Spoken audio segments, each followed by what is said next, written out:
এইমাত্র জানা গেল নির্বাচন কবে। অবশেষে সকল ধরনের চাঞ্চল্যকর তথ্য বেরিয়ে এসেছে। জামাত কঠিনভাবে ফেঁসে যাচ্ছেন। তারেক রহমান অবশেষে দেশের পথে রওনা দিবেন। বিস্তারিত জানতে সম্পূর্ণ ভিডিওটি দেখতে থাকুন। সরকার চাইলে বিএনপির ভারপ্রাপ্ত চেয়ারম্যান তারেক রহমানকে দেশে ফিরতে ব্রিটেন সহায়তা করবে বলে জানিয়েছেন দেশটির প্রতিমন্ত্রী ক্যাথরিন ওয়েস্ট। আপনারা লক্ষ্য করেছেন নির্বাচন আয়োজনের লক্ষ্যে আমরা প্রয়োজনীয় পদক্ষেপ নিতে শুরু করেছি। নির্বাচন হইলো আমার দৃষ্টিতে এইভাবে চললে আর কি, বিএনপি মাশাআল্লাহ যেভাবে আগাই যাচ্ছে নেগেটিভলি আর কি, একদম 5% নেতাকর্মী তারা পুরো দলটার বদনাম করে দিচ্ছে, তাহলে মানুষ ভাববে দিলাম তো আওয়ামী লীগের। দর্শক, দেশ প্রবাস দূরে কিংবা কাছে বসে যারা আমাদের দেখছেন, আশা করি সবাই ভালো আছেন। এই মুহূর্তে পাওয়া খুবই গুরুত্বপূর্ণ একটা সংবাদ আপনারা দেখতে চলেছেন। টাইটেল, থাম্বনেল এবং শিরোনাম দেখে বুঝতেই পেরেছেন ভিডিওটি কত গুরুত্বপূর্ণ। দর্শক, খুবই চাঞ্চল্যকর কিছু ঘটনা দেশে ঘটতেছে। অবশ্যই এই বিষয়ে আপনাদের খেয়াল রাখা উচিত। যেহেতু ভিডিওটি ক্লিক করেছেন সেহেতু আপনাকে ধন্যবাদ জানাই। বিশেষ করে আপনার কাছে আবদার রাখবো, অবশ্যই এই বিষয়ে কমেন্ট করবেন, লাইক করবেন এবং চ্যানেলটি সাবস্ক্রাইব করে যাবেন এবং ভিডিওটি বেশি বেশি শেয়ার করে দিবেন। তো দর্শক, চলুন এই বিষয়ে আমরা বিস্তারিত তথ্যগুলো জেনে নিই। সম্ভাব্য হতে যাচ্ছে বা ঘটতে যাচ্ছে বা আজ করা হচ্ছে সেটা আসলে কতটুকু রিয়েলিটি।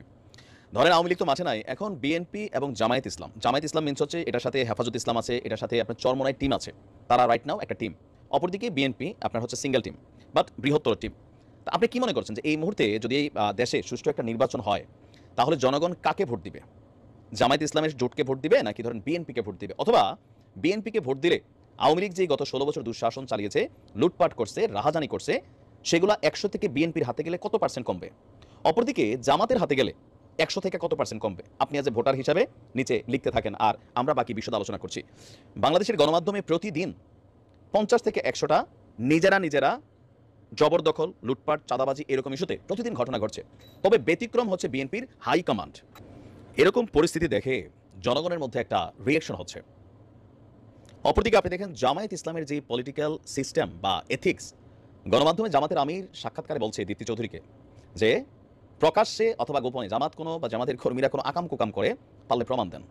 71 নিয়ে একটা বক্তব্য দিয়েছে, তবে তার এই বক্তব্য নিয়ে সমালোচনা আছে যে 71 নাকি জামাত মুক্তিযুদ্ধের বিরোধিতা করে নাই। এটা নিয়ে আবার মানুষের সমালোচনা আছে যে 71 তো রাজাকার ছিল জামাতিরাই।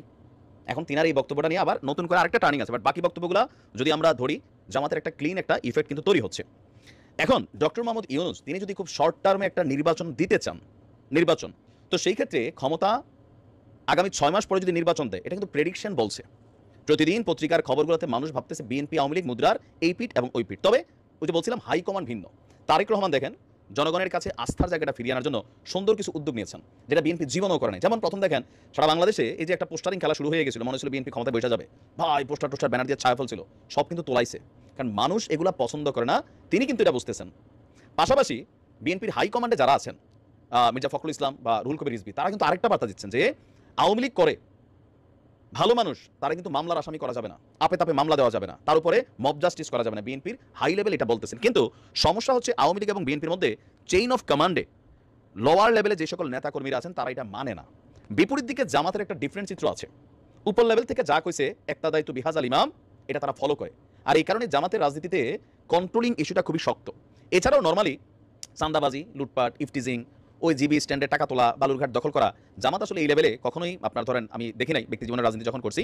তারা আবার খেলে ধরেন উপর লেভেলে, ওই খেলাতে আবার আমার আপনার যাওয়ার সুযোগ নাই। তারা সিস্টেমে খেলে, ব্যবসা বাণিজ্য বড় করে, নানান ধরনের সহযোগিতা প্রশাসন থেকে নেয়, জায়গা জমির আবার সিন্ডিকেটও করে। জামাতে যখন ছিল সর্বশেষ বিএনপি জামাত ক্ষমতায়, তখন জায়গার দাম জামাত কিন্তু একটা হিউজ বাড়াই ফেলছিল। কেমনে?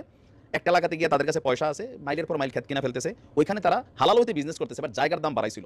তারা অন্য সিস্টেমে খেলে, কিন্তু বিএনপি আওয়ামী লীগ সরাসরি পাবলিকের পকেট কাটে।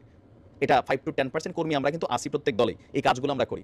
তো এরকম প্রেক্ষাপট যেটা এখন দেখা যাচ্ছে, মব জাস্টিস বলেন, বিভিন্ন জায়গায় যা ঘটছে, এই সকল ঘটনা যদি আরো 6 মাস ঘটতে থাকে, বিভিন্ন জায়গায় বিএনপি উদ্যোগ নিচ্ছে। আমি আবারও বলি, ভালোটা ভালো বলতে হবে, নিজেরা উদ্যোগ নিয়ে দলের নেতাকর্মীদের বিরুদ্ধে মামলা দিচ্ছেন দলীয়ভাবে, এটা কখনো ছিল না, বাট তারা এই কাজটা করছে। তো এই সকল কিছু করার পরেও যে এই জিনিসগুলো মানুষ, আমজনতা, দলীয় কর্মীদের বাহিরে আমজনতা যে জিনিসটার জন্য অপেক্ষা করছিল, একটা সিস্টেম, যে একটা রাষ্ট্র হবে যেখানে শান্তি থাকবে, মানুষ নিরাপদে বসবাস করবে, আইন শৃঙ্খলা পরিস্থিতি ভালো থাকবে, মানুষে হানাহানি, রাহাজানি, গুন্ডামি, চিন্তাই, মেয়েরা বের হলে ইফটিজিং হবে না, ধর্ষণের শিকার হবে না, এই বিষয়গুলোকে যদি আমরা হিসাব করি, জামাত যেভাবে তাদের অ্যাক্টিভিটিস চালাচ্ছে বা এক্স গুড রেপুটেশন, আর বর্তমানে বিএনপির x bad reputation plus right now যে রেপুটেশন সাংঘর্ষিক, তবে হাই কমান্ডরা প্রাণ দেওয়ার চেষ্টা করতেছে, লোয়ার লেভেল কন্ট্রোলে নাই।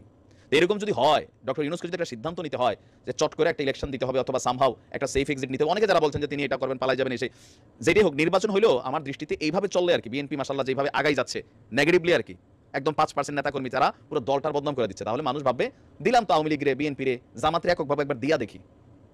এই ফিলিংসটা মানুষের মধ্যে চলে আসছে অনেকের মধ্যে, মাথায় রেখেন। এখন সুষ্ঠু নির্বাচন কখন হয় সেটা তোমরা জানি না, বাট পরিস্থিতি কিন্তু বিএনপির জন্য রেড জোনে যাচ্ছে। আর বিএনপি ক্ষমতায় যাইতে না পারলে এই 5% যারা লুটপাটকারী এদেরকে কিন্তু কন্ট্রোল করতে পারবে না, কারণ প্রশাসন এখন ফাংশন করছে না। একদম গ্রামের প্রত্যন্ত অঞ্চলে ছাত্রদলের নাম দিয়া এই যে 1 জন 13 জনকে ঘাইয়ে ফেলছে লুটপাট করতে যাইয়া, তো এগুলো তো একটা ভিন্ন রকম দৃশ্যপট তৈরি করছে। ক্ষমতায় গেলে সব তার মতো সোজা হবে, কিন্তু ক্ষমতায় যাওয়ার আগেই তো আপনার পরীক্ষাটা দেওয়া লাগতেছে। তো কেউ কেউ বলতেছেন যে ইউনূস সরকার আসলে জামাতের ফেভারে কাজ করছেন, আবার কেউ কেউ বলছেন যে না তিনি নিরপেক্ষ আছেন। এর নানান ধরনের মন্তব্য আছে, বাট বিএনপির জন্য একটা রেড জোন, এটাকে ওভারকাম করতে হবে, সামহাও দলকে কন্ট্রোল করতে হবে, মানুষের কাছে ভালোবাসা দিয়া যে না আওয়ামী লীগ যা করছে আমরা আসলে তা করবো না, এটা প্রমাণ করতে হবে। কিভাবে? এই যে একটা পরীক্ষার আগের যে সময়টা প্রিপারেশন, হ্যাঁ টেস্ট পরীক্ষা হয়ে গেছে, ফাইনাল পরীক্ষার আগের যে সময়টা থাকে একজন ছাত্রের জন্য যে পরীক্ষার প্রস্তুতি, বিএনপির জন্য এই প্রস্তুতির কাজ দরকার। হাইকমান্ড করছে কিন্তু লো লেভেলে এটা হচ্ছে না, দেখা যাক কি হয়। তো প্রেডিকশনের হিসেবে আপনারা লিখছেন যে কে পাস করবে। নির্বাচন কবে হবে এই প্রশ্ন আপনাদের সবার মনে আছে, আমাদের মনেও সারাক্ষণ আছে। আপনারা লক্ষ্য করেছেন নির্বাচন আয়োজনের লক্ষ্যে আমরা প্রয়োজনীয় পদক্ষেপ নিতে শুরু করেছি। কয়েকদিনের মধ্যে নির্বাচন কমিশন গঠন হয়ে যাবে, তারপর থেকে নির্বাচন আয়োজন করার সমস্ত দায়িত্ব তাদের উপর বর্তাবে। নির্বাচন কমিশন ভোটার তালিকা হালনাগাদ সহ আরও কিছু কাজ শুরু করে দিতে পারবে, যা একটা অবাধ নির্বাচনের সাথে সরাসরি সম্পৃক্ত। প্রথমবারের মতো প্রবাসী বাংলাদেশিরা পোস্টাল ব্যালটের মাধ্যমে যাতে তাদের ভোটাধিকার প্রয়োগ করতে পারে সে লক্ষ্যেও সরকার কাজ করছে। তবে আমরা মনে করি না যে একটা নির্বাচন কমিশন গঠন করে দিলেই নির্বাচন আয়োজনে আমাদের দায়িত্ব শেষ। রাষ্ট্র ব্যবস্থায় সংস্কার আমাদের এই সরকারের অন্যতম অঙ্গীকার। আপনারাই আমাদেরকে এই ম্যান্ডেট দিয়েছেন। যেই 6টি সংস্কার কমিশন আমরা শুরুতে গঠন করেছিলাম তারা ইতিমধ্যে তাদের কার্যক্রম অনেক দূর এগিয়ে নিয়েছে। বিভিন্ন গণমাধ্যমে আপনারা তাদের কার্যক্রমের আপডেটও দেখছেন। কয়েকটি সংস্কার কমিশন ডিজিটাল প্ল্যাটফর্ম গঠন করেছে।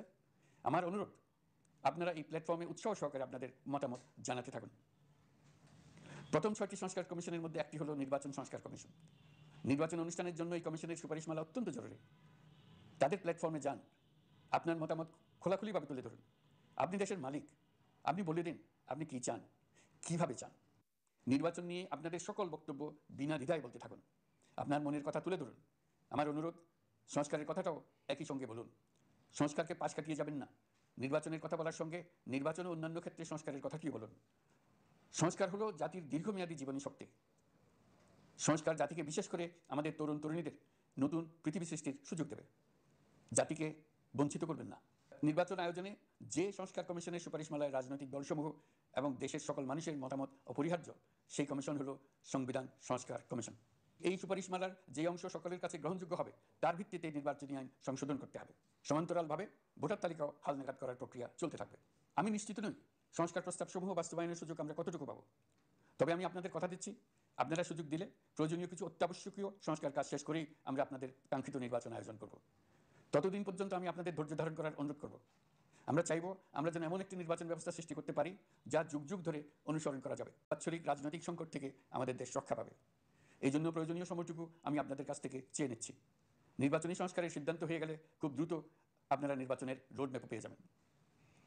অন্তর্বর্তী সরকার সৃষ্টি হয়েছে রাজনীতিকে নীতির কাঠামোয় আনার জন্য এবং রাজনীতির জন্য নতুন পরিবেশ সৃষ্টির নিবিড় আকাঙ্ক্ষা থেকে। এই আকাঙ্ক্ষা পূরণ করা থেকে জাতিকে বঞ্চিত করবেন না।